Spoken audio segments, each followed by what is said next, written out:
Vijay Devarakonda birthday మే 9 అంటే fans హంగామా ఎలా ఉంటుందో అందరికీ తెలిసిందే. ముందు నుంచి కూడా విజయ్ తన బర్త్డే సందర్భంగా కొన్ని స్పెషల్ సర్ప్రైజ్లు ఇస్తుంటాడు. విజయ్ పేరు మీద ఐస్ క్రీమ్ బండి రోడ్డు మీద తిరుగుతుంది. అందరికీ ఉచితంగా ఈ వేసవిలో ఐస్ క్రీమ్లను పంపిణీ చేస్తున్నాడు విజయ్. ఇక ఇవి కాకుండా ఆ మధ్య కొంతమందిని సెలెక్ట్ చేసుకుని వారికి విషెస్ను తీర్చేశాడు. అలా విజయ్ ఎప్పుడూ తన అభిమానుల కోసం ఏదో ఒకటి చేస్తూనే ఉంటాడు. ప్రస్తుతం దేశంలో నెలకొన్న పరిస్థితుల దృష్ట్యా మన డిఫెన్స్ కోసం విరాళం అందించాడు. తన బర్త్డే సందర్భంగా రౌడీ వేర్స్ నుంచి వచ్చిన లాభాలలో కొంత మొత్తాన్ని డిఫెన్స్కు విరాళంగా ఇచ్చి మంచి మనసును చాటుకున్నాడు. ఇక విజయ్ ఈ బర్త్డే సందర్భంగా కొత్త సినిమాలకు సంబంధించిన పోస్టర్లను వదిలాడు.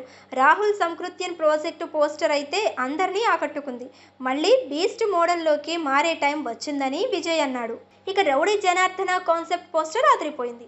రవి కిరణ్ కోలా ఫైర్ విజయ్ కోసం ఎంతగానో ఎదురు చూస్తున్నాను అని విజయ్ దేవరకొండ ఇచ్చిన కామెంట్ అందరిలోనూ మరింత హైప్ను పెంచేసింది. ఇక విజయ్ బర్త్డే సందర్భంగా రష్మిక చివరి నిమిషంలో పోస్ట్ వేసింది. అర్ధరాత్రి చివరిగా విషెస్ చెప్పింది రష్మికనే అని అర్థం అవుతుంది.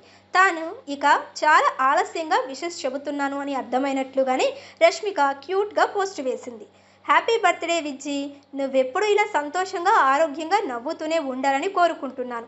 కోరుకున్నది ప్రతిదీ అందుకోవాలని ఆకాంక్షిస్తున్నాను అని రష్మిక స్పెషల్ విషెస్ చేసింది. ఈ రష్మిక పోస్టుకు విజయ్ స్పందించాడు. క్యూటెస్ట్ అని లవ్ యూ సింబల్ షేర్ చేశాడు. నువ్వు కోరుకున్న ప్రతిదీ నీకు చేరేలా చేయాలని ఆ దేవుణ్ణి ప్రార్థిస్తున్నాను అని విజయ్ అన్నాడు. విజయ్ రష్మిక ప్రేమాయణం, డేటింగ్, లవ్ గురించి రకరకాల రూమర్లు వస్తూనే ఉంటున్న సంగతి తెలిసింది. ఇక ఈ ఏడాది వీరిద్దరూ తమ బంధాన్ని ప్రకటించి పెళ్లిపీటలు ఎక్కుతారని కూడా టాక్ వినిపిస్తుంది. మరి విజయ్ రష్మిక ఇద్దరూ కూడా ఆ గుడ్ న్యూస్ ఎప్పుడు చెబుతారా అని అభిమానులు ఎదురు చూస్తున్నారు.